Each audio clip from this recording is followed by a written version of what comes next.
what did you do to change then your physique? Because you went from 300 pounds to like what in those 6 months? Yeah, I mean, when I was doing a lot of the magazine covers and stuff like that, I was probably around 200-ish, maybe 195, 200. But how fast did you go from 300 to 200? A little under 2 years.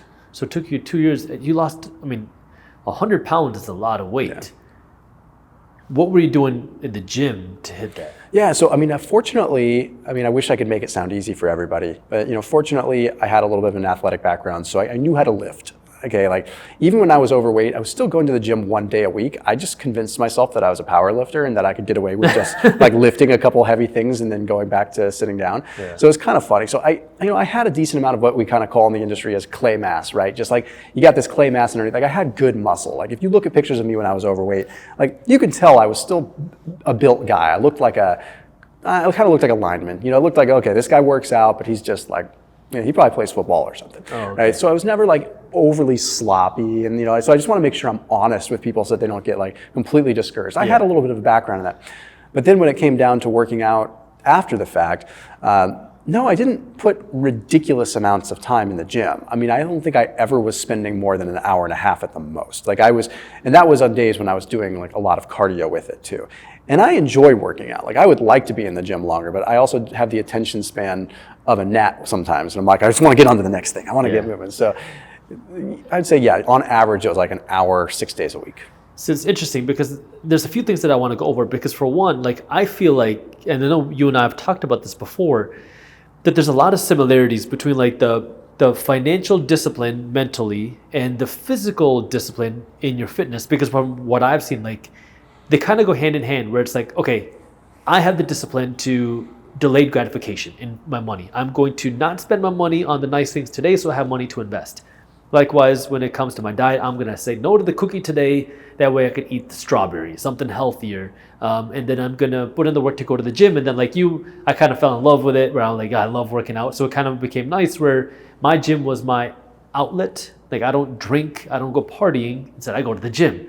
If my friends want to hang out with me, let's go hang out in the gym. So it's like kind of building that healthy habit. But do you feel like it was kind of the same for you on the fitness side and the financial side of like the discipline? Or I guess talk to me about that. Yeah, 100%. And I've talked about this even on my channel, where like that same harnessing of discipline that it takes to like change your life from a physical standpoint is the same discipline that applies to finance and applies to your work ethic and applies to your relationships. And it's like your brain doesn't know the difference between these different avenues of discipline. And once I would get focused on nutrition, for me, that was and still is the major floodgate. If I ever feel like my nutrition is just off, other things in my life fall apart. And that happens to this day. And I think that we all have different mentalities surrounding this, but there's a large percentage of us, I believe, that are wired directly with like, we face nutrition every day.